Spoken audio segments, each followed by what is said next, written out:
बिस्मिल्लाहिर्रहमानिर्रहीम। अस्सलाम वालेकुम। मोअज़्ज़ज़ नाज़रीन, आप देख रहे हैं सही बात। मैं हूँ इजाज़ डोगर। डील और नो डील के दरमियान बहस, असल मामला क्या है?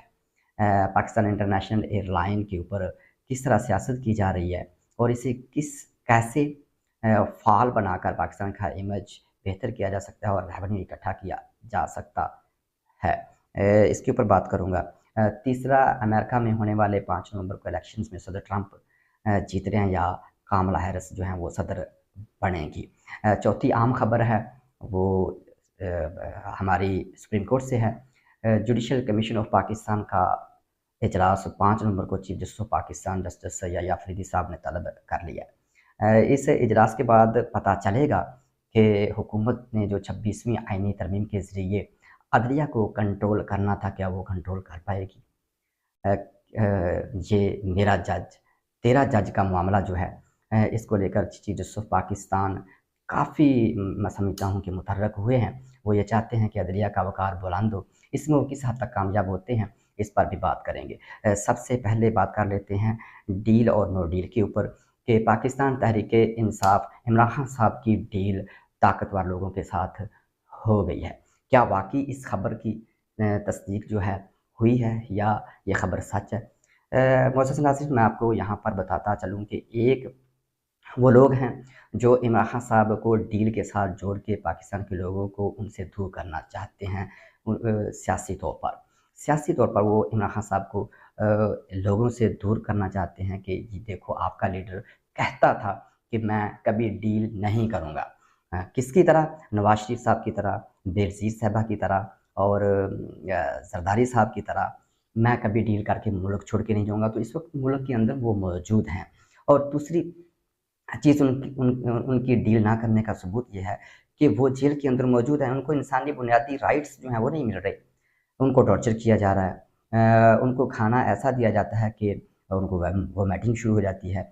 साइकिल छीन ली जाती है, किताबें नहीं दी जाती हैं। उनको लोगों से बाहर निकलने की इजाज़त नहीं है, बात करने की इजाज़त नहीं है, आइसोलेट कर दिया जाता है। एक ऐसा कमरा जो वो बताया जाता है कि 6 बाई 10 का कमरा है, और उसमें उनको बंद कर दिया जाता है और बिजली 4-5 दिन के लिए भी बंद कर जाती है। तो ऐसी सूरत हाल में भी वो शख़्स कहता है कि हम किसी सूरत में भी डील नहीं करेंगे। हाँ, वो ये कहते हैं कि डायलॉग होने चाहिए, और वो किससे होने चाहिए? ताकतवर लोगों के साथ होने चाहिए। वो क्यों होने चाहिए? क्योंकि जिन लोगों से डायलॉग सियासतदानों से बात करते हैं, लेकिन इस हुकूमत के पास मैंडेट ही नहीं है, लोगों ने इनको वोट ही नहीं दिया। तो ये चूँकि इनके पास मैंडेट नहीं है, और इनको जिन लोगों ने बैठाया है यहाँ पर लाकर, जिन्होंने आवाम से मैंडेट छीन कर इनको दे दिया है, तो लोगों से बात होनी चाहिए।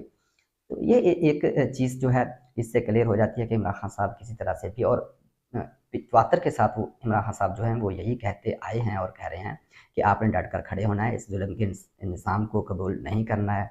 तो इतनी सौगतें बर्दाश्त करने के बाद, इतनी कुर्बानियाँ देने के बाद क्या इमरान खान साहब डील करेंगे? ऐसे तासर देने की कोशिश की जा रही है, लेकिन हकीकत का इसके साथ कोई ताल्लुक नहीं है। बुशरा बेगम साहिबा की रिहाई आपके सामने है कि वो अगर रिहा होकर डील के ज़रिए आई हैं, 9 माह उन्होंने जेल काटी है, तो वो पहले डील कर लेती।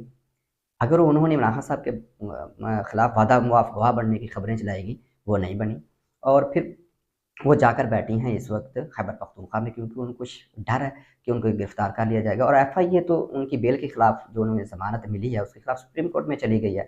तो मैं समझता हूँ कि डील के गुब्बारे से हवा निकल जानी चाहिए, और जो लोग ये डील की खबरें चला रहे हैं, उनकी ज़ाती ख़्वाहिश हो सकती है, लेकिन इमरान खान साहब जो हैं वो डायलॉग करने के लिए, पाकिस्तान तहरीक-ए-इंसाफ डायलॉग करने के लिए बिल्कुल तैयार है, और डील के लिए वो तैयार नहीं है। और ये माफ़ी तलाफ़ी की बातें जैसे फैसल वावड़ा कह रहे थे, और आईएसपीआर ने भी कहा कि माफ़ी माँगे।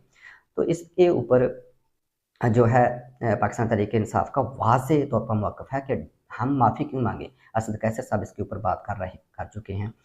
इसके अलावा और पाकिस्तान तहरीक-ए-इंसाफ की लीडरशिप इसके ऊपर वाज़ेह तौर पर अपना मौक़िफ़ दे चुके हैं कि माफ़ी वो माँगे जिसने कुछ गलत किया है। हम ये कह रहे हैं कि वीडियोज़ के अंदर मौजूद है किसने हमला किया है। पाक फ़ौज की जो एसेसरीज़ हैं या जो कायदे आज़म हाउस है उसके ऊपर अगर किसी ने हमला किया है, दूसरी तीसरी अमलाक जो हैं पाक फ़ौज अफ़वाज की वो जलाई गई हैं, तो वहाँ पर सीसीटीवी कैमरे मौजूद हैं, वो निकालें, रिकॉर्ड निकालें, जो उसमें लोग मुलव्वस हों उनको सज़ा दें। तो इसके ऊपर मैं समझता हूँ कि हुकूमत जो पाकिस्तान तहरीक-ए-इंसाफ है वो हक़ के ऊपर है, और अगर इदारे चाहते हैं कि उनको ट्रायल करना है, मिलिट्री ट्रायल करना है, जिस तरह कहा जा रहा है कि 26वीं आईनी तरमीम आ रही है और अब एक नया तरमीमी ऑर्डिनेंस जो है वो पास में भी पीर वाले दिन कौमी असम्बली से और सेनेट से पास करवाया जाएगा। तो ये दरअसल एक ताकतवर लोग जो हैं वो इस पूरे निज़ाम को अपने तहवील में, अपने हाथ में लेना चाहते हैं। कानून को छोड़कर, आइन को छोड़कर देखिए पहले ही लोगों को गैर कानूनी तौर पर और गैर इंसानी रवैयों के साथ उठाया जा रहा है। लोगों को अगवा किया जा रहा है, उनसे तावान माँगा जा रहा है। इंतज़ार हुसैन पंचोथा उसकी वाज़ेह मिसाल है। वो तकरीबन उसको 1 महीना हो गया, 22 दिन के बाद वो दोबारा रिकवर हुए और जिस हालत में उनको वापस लाया गया है। गोया कि अगर लोग जैसे कि कहा जा रहा है कि 2 करोड़ का मुतालबा उनसे किया जा रहा था। 2 करोड़ का मुतालबा किया जा रहा था, तो पहले उनको उनके घर डिमांड पहुँचाई गई होगी। तो डिमांड की खबर तो कहीं पर भी उनके ख़ानदान ने नहीं ब्रेक की, और इतनी इस हालत में उनको अब जब कोर्ट ने उनको बुलाया है, पुलिस को, कि आप जवाब दें इसके ऊपर, तो उस वक़्त जो है वो मंज़र-आम पर भी आ जाते हैं। तो ये इस तरह मैं समझता हूँ कि ताकतवर इदारे जो हैं वो पूरे निज़ाम को अपने कंट्रोल में करने के लिए से जो सिविल सुपरमेसी है उसको वो ख़त्म हो जाएगी, बुनियादी इंसानी हकूक़ ख़त्म हो जाएँगे। ये जो हुकूमत करने जा रही है ये दरअसल किसी आवाम के लिए, कौम के लिए या नेशनल एक्शन प्लान के लिए या सिक्योरिटी के लिए नहीं कर रही। इसकी वाज़ेह तौर पर बदनीति जो है हुकूमत की वो दिखाई देती है। दूसरी चीज़ हम बात करते हैं इसके बाद कि PIA PIA Pakistan international airline बहुत सी एयरलाइनों की माँ कहलाती है। ये एक बहुत बड़ा इदारा है, बहुत बड़ा रेवेन्यू जनरेट कर सकते हैं हम इससे, लेकिन चूँकि बदनवानी है, करप्शन है, जिसका हिसाब ही नहीं है, रेगुलेट ही नहीं किया जा रहा है एक इदारे को, और मनपसंद लोग जो हैं वो बैठाए हुए हैं, पेंशनें हैं दी जा रही हैं, कोई उसूल व ज़वाबित, रूल एंड रेगुलेशन नज़र नहीं आता। नज़र आती है तो बदनवानी नज़र आती है, नज़र आती है तो करप्शन नज़र आती है पीआईए के अंदर, और ऐसा मुर्दा घोड़ा इसको बना दिया गया है कि पाकिस्तान के जो ये लोग हैं उनके ऊपर एक बहुत बड़ा बोझ जो है ये बनकर सामने आया है, जिससे कौमी ख़ज़ाने को बहुत बड़ा नुकसान हो रहा है। तो अब इसके ऊपर सियासत की जा रही निजकारी के लिए इसके ऊपर काफ़ी देर होगी इसके ऊपर वर्क हो रहा है, लेकिन इसको जो है वो प्राइवेट नहीं किया जा सका। अभी अलीम खां साहब कह रहे हैं कि कौमी असासा है पीआईए, इसको फ़रोख्त नहीं होना चाहिए, और दूसरी तरफ वो जो कमीशन है इसका निजकारी कमीशन, उसके हेड भी हैं, सरबराह भी हैं। तो नवाज शरीफ साहब ने एक दूसरा बयान जो है वो जारी कर दिया है कि मैंने मरियम से मशवरा किया है, पीआईए ख़रीदने आप एक पाकिस्तान को बेहतर एयरलाइन दे सकती हैं, उसका नाम जो है एयर पंजाब रख दें, और इंटरनेशनल फ़्लाइट्स जो हैं वो हर मुल्क में, यूरोप में और दुनिया के तमाम ममालिक में इसकी फ़्लाइट्स जो हैं वो जानी चाहिए। तो इस तरह इसी तरह से अली मीन गंडापुर साहब, उन्होंने भी पिछले दिनों ख्वाहिश का इज़हार किया था पीआईए ख़रीदने के लिए। तो पीआईए क्या है, ये रेवड़ियाँ होंगी कि जौन सा मर्ज़ी ख़रीद ले, इसके ऊपर एक कॉमन कंसेंसस होना चाहिए, मुश्तरका लाएअमल होना चाहिए, कानून साज़ी होनी चाहिए। आप कानून साज़ी कर रही बदनीति के ऊपर, पाकिस्तान के लोगों के लिए, पाकिस्तान के इदारों के लिए, पाकिस्तान की मईशत को स्ट्रॉन्ग करने के लिए, मज़बूत करने के लिए भी तो पॉलिसियाँ बनाई जा सकती हैं, रूल्स एंड रेगुलेशंस जो हैं वो तब्दील किए जा सकते हैं, इस एयरलाइन को खड़ा किया जा सकता है। लोगों को सबको आप कौमी असम्बली में और सेनेट के अरकान को लाकर आप बैठाते हैं, होटल्स के अंदर इतने बड़े-बड़े खर्चे करते हैं और बोलियाँ लगाते हैं। मैं समझता हूँ कि सियासी निज़ाम को जिसको मुस्तहकम करना चाहिए, आप उसको तबाह करते हैं।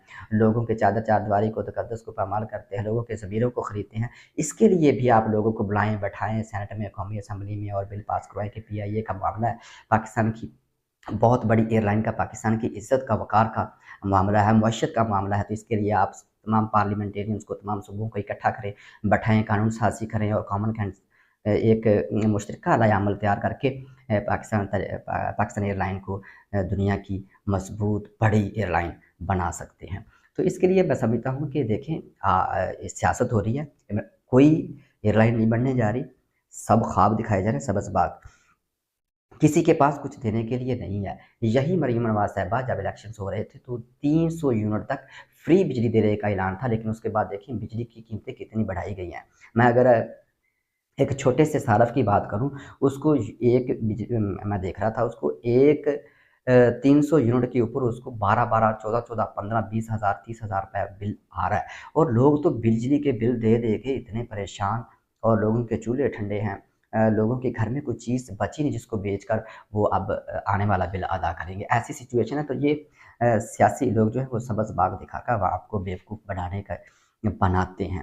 جب قانون سازی کا عمل آتا ہے، جب قوم کے لیے کچھ کرنے کا، ان کی صحت کے لیے، تعلیم کے لیے، روزگار کے لیے کام کرنے کا وقت آتا ہے، تو پھر یہ بکتے ہیں، پھر ان کے ضمیر بکتے ہیں۔ جب پارلیمان میں پہنچ جاتے ہیں تو یہ لوگوں کی بات نہیں کرتے، کیونکہ یہ لوگوں کے لیے پارلیمان میں پہنچتے نہیں ہیں، ان کو لایا جاتا ہے، پہنچایا جاتا ہے، یہ سارا سلسلہ جو ہے وہ جاری۔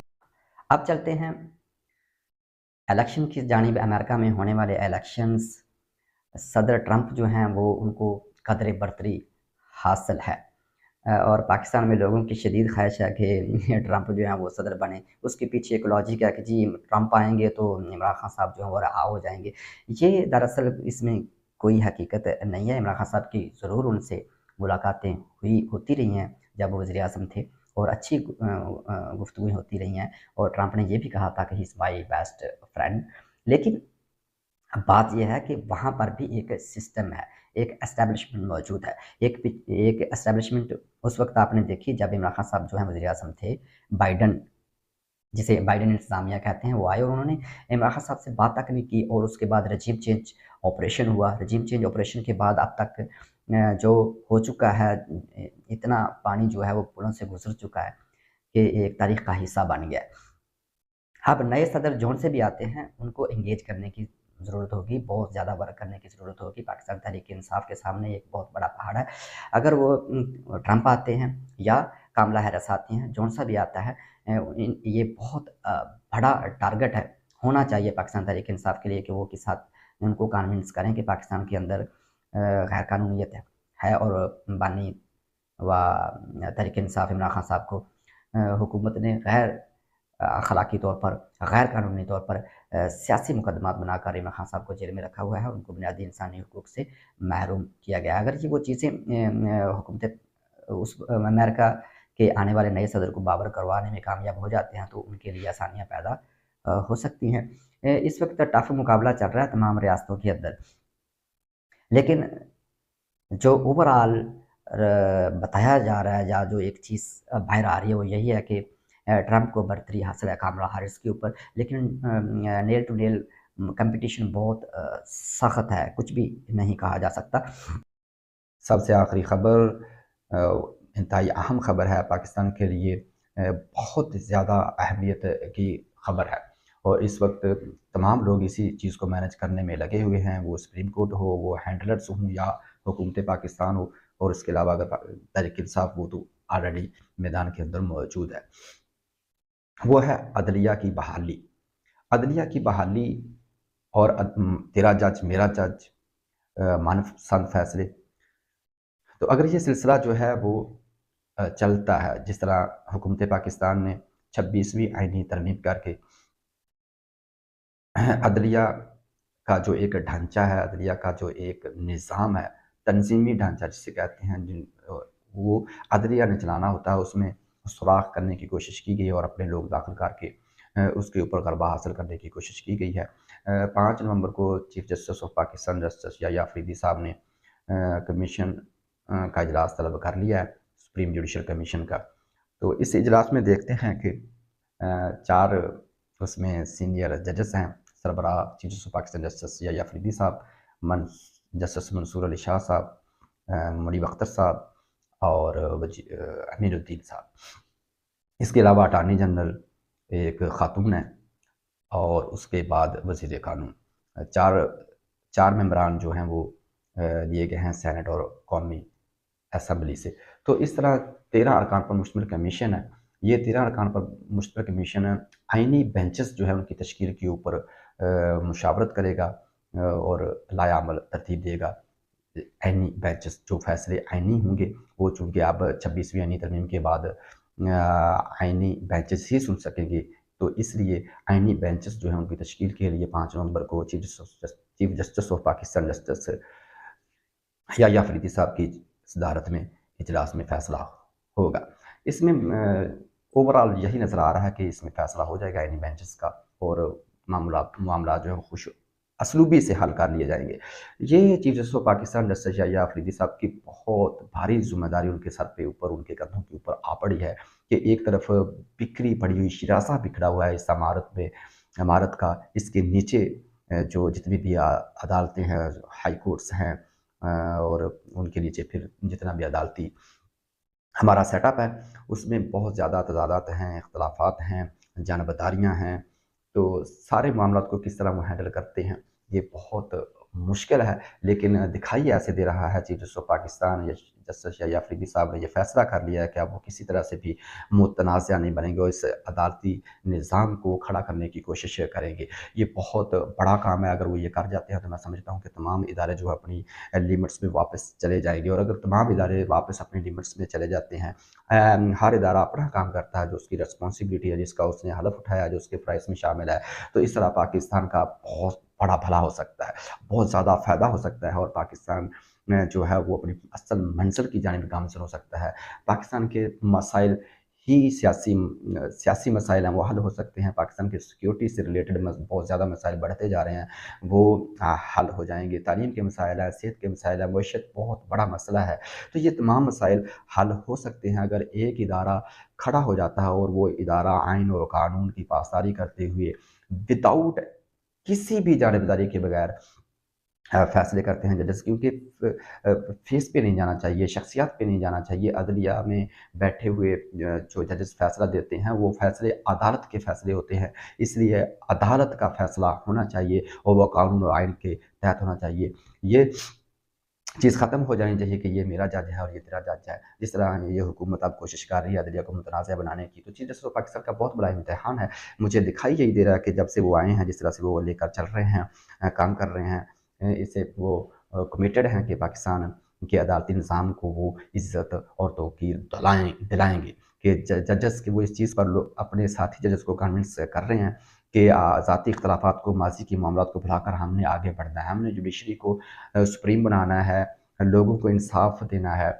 हमारे ऊपर बहुत भारी ज़िम्मेदारियाँ जो हमने अदा करनी है। अगर वो ये साथी जजेस को अपने साथ खड़े कर लेते हैं तो मैं समझता हूँ कि 26वीं आईनी तरमीम और उसके बाद अगर 27वीं का शोशा छोड़ा जा रहा है वो भी आती है तो हुकूमत जो है वो कुछ नहीं कर पाएगी। Chief justice of Pakistan justice Yahya Afridi साहब ने सबसे पहला जो फ़ैसला किया है, उन्होंने फुल कोर्ट इजलास तलब किया और उस फुल कोर्ट इजलास में तमाम साथी जजेस शामिल थे। जस्टिस मंसूर अली शाह साहब उस वक्त मुल्क के ऊपर मौजूद थे, लेकिन उन्होंने वीडियो लिंक के ज़रिए उसमें शमूलियत इख्तियार की। ये नेक शगुन है, ये एक मैं कहता हूँ पॉजिटिव सफ़र का आगाज़ है। जो एक तफरीक थी वो कम होती हुई नज़र आई जस्टिस फ़ाइज़ ईसा के जाने के बाद, और ये भी अब मुरसबत होती जा रही है कि chief justice of Pakistan retired justice Iftikhar Faiz Isa साहब ने जो फ़ैसले किए हैं वो गैर आईनी थे। वो गैर आईनी इक़दामात करते रहे हैं और जानबदारी पर मुबनी जो उन्होंने फ़ैसले दिए हैं, उन्होंने पाकिस्तान को बहुत डैमेज किया है, अदालती निज़ाम को बहुत डैमेज किया है। तो चीफ जस्टिस साहब ने मंसूर अली शाह साहब को प्रैक्टिस एंड प्रोसीजर कमेटी में वापस लेकर आए। फिर वो साथी जजेस के पास गए, उन जजेस के पास जिन 6 इस्लामाबाद हाई कोर्ट के जजेस ने फ़ाइज़ ईसा साहब को ख़त लिखा था और मुतअद्दिद बार उन्होंने बताया था कि जो एजेंसियां हैं, ताकतवर लोग हैं, वो प्रेशराइज़ कर रहे हैं, दबाव डाल रहे हैं फ़ैसले तब्दील करने के लिए। तो इसके ऊपर जैसे याह्या अफरीदी साहब ने उनको यकीन दिलाया कि मैं आपके साथ खड़ा हूँगा, माज़ी को भूलकर हमने आगे बढ़ना है। आप इंसाफ़ दें लोगों को, आप इंसाफ़ के साथ, कानून और आइन के साथ वफ़ादारी के साथ फ़ैसले करें। आपके फ़ैसले बोलने चाहिए। उसके बाद पंजाब का रुख किया चीफ जस्टिस ऑफ पाकिस्तान ने और उन्होंने जेलों के निज़ाम के ऊपर क्वेश्चन रेज़ किए हैं और सबसे बड़ा काम जो उन्होंने किया है उसमें सेनेटर अहमद मलिक साहब और खदीजा साहब जो जेल काट कर आई है, जो सियासी बुनियादों के ऊपर उनके ऊपर केसेस बनाए गए थे, वो भी उस इजलास में शरीक थी और उस इजलास में मैकेनिज़्म तैयार करने के ऊपर जोर दिया गया है। जल्द इंसाफ फराहम करने करने के लिए उन्होंने ज़ोर दिया है, और अदालत और जो जेलों का निज़ाम है उसको बेहतर करने के लिए मैकेनिज़्म बनाने की ज़रूरत पर ज़ोर दिया है। इससे बाज़ार यही दिखाई दे रहा है कि हुकूमत के लिए मुश्किलें बढ़ रही हैं। जो वो करना चाह रहे थे वो नहीं कर पाएँगे, और मैं समझता हूँ कि हुकूमत को पाकिस्तान के लोगों के लिए सोचना चाहिए, सिर्फ़ अपना नहीं सोचना चाहिए। हुकूमत उनसे चल नहीं रही, मैंडेट उनके पास है नहीं, और चूँ-चूँ का मुरब्बा है कि जिसको एल्फ़ी लगा के जोड़ के पाकिस्तान के पूरे निज़ाम के ऊपर बैठा दिया है। तो खुदारा ताकतवर लोगों से गुज़ारिश है, इल्तमास है कि ये काम आप छोड़ दें। ये, और अगर मैं समझता हूँ कि अदालतें जो हैं, अदालती निज़ाम हमारा खड़ा हो जाता है, तो फिर मैं समझता हूँ ताकतवर लोग भी पीछे चले जाएँगे। इंतज़ार हुसैन पंचोथा साहब जो अब आए हैं, वो बहुत ज़्यादा अलील भी हैं, बहुत मारा गया है उनको, 2 करोड़ रुपए तावान माँगा गया है उनसे। तो ये जो अक़वा बर तावान है, मार-धाड़ है, ज़ोर ज़बरदस्ती है, जबर है, तशद्दुद है, ये हथकंडे रियासत अपने लोगों के ऊपर इस्तेमाल करती रही है, ताकतवर लोग करते रहे हैं और कर रहे हैं, ये नहीं होना चाहिए। इससे नफ़रतें बढ़े।